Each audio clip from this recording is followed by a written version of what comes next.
Здравейте!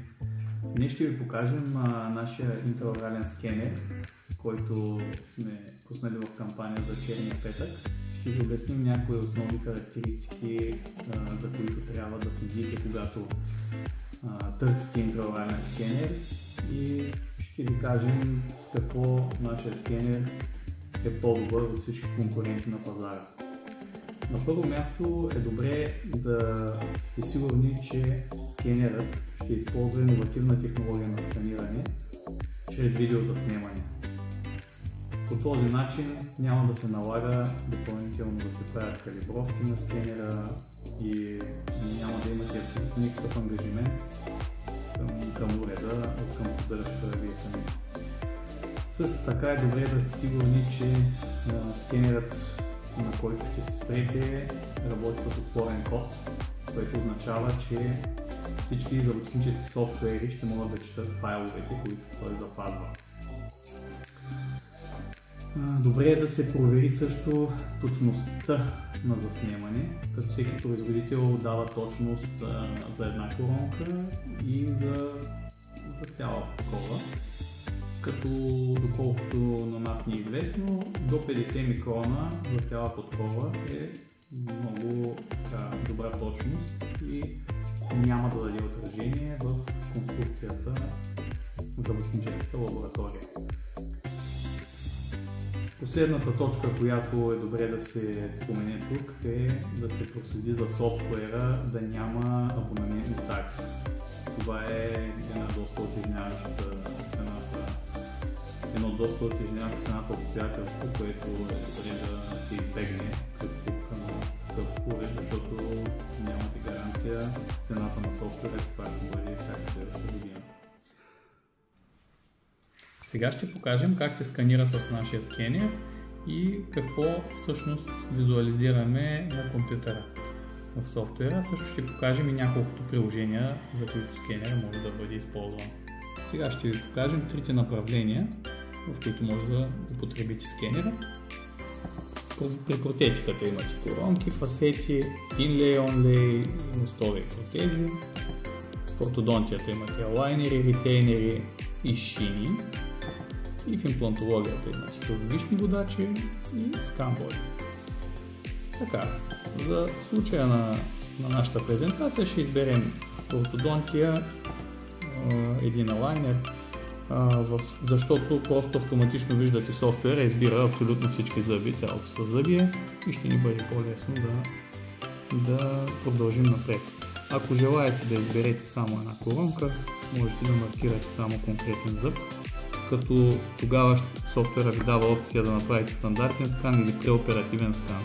В случай, че зъбът още не е подготвен за коронката, може да направите първо преоперативен скан, да го запазите и след което да си направите след изпиляването стандартен скан.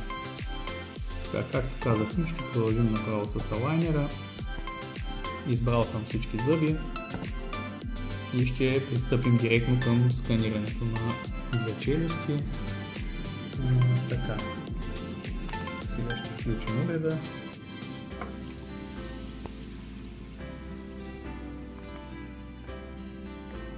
Така. Тук като ви покажа зелено, значи уреда е онлайн. Всеки момент ще се случи. И стартираме.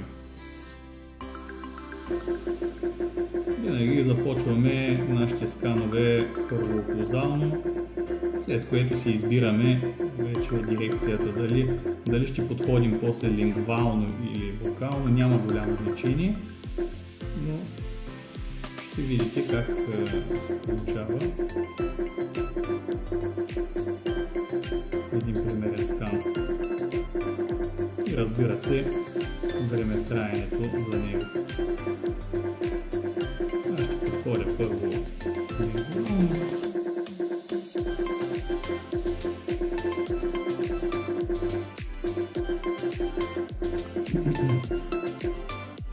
Добре е да знаете, че няма слюнката в устата, няма много отражение към скана и не е необходимо постоянно да се подсушава. скенерите сме ги тествали в доста ситуации вече и смело можем да твърдим, че това няма да ви даде проблем в изображението.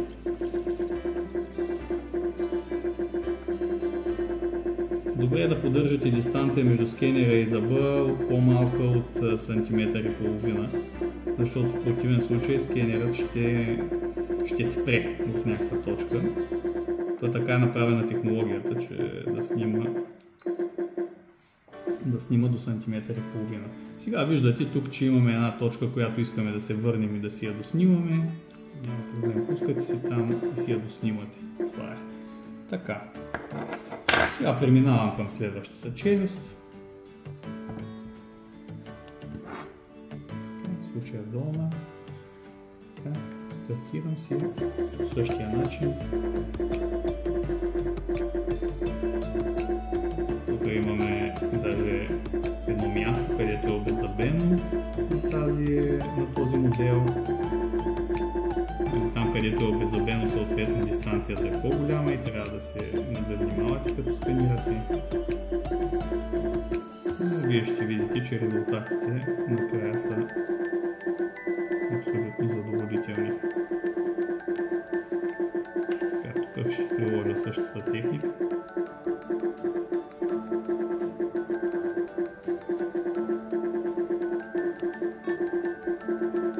Скоростта на сканиране зависи също много от характеристиките на вашия лаптоп. Така че е добре да планирате с скенера си хубав лаптоп, защото в противен случай ще ви бъде по-бавна скоростта на сканиране и малко по-бавно ще ви бъде обработката на моделите след това.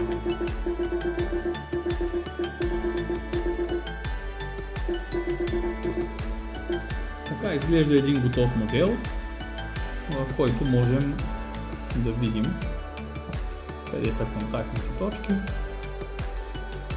как е разтворена челюстта на форма. Виждате, че софтуерът е изчистил всички ненужни снимки, като например бузи, език, такива абсолютно ненужни неща. И съвсем спокойно от тук нататък вече можем да излезем и да запазим случая. Когато запазим случая, вече в софтуера ще ни даде опция да го експортираме на десктопа, след което може файлът да бъде изпратен директно към роботехника ни.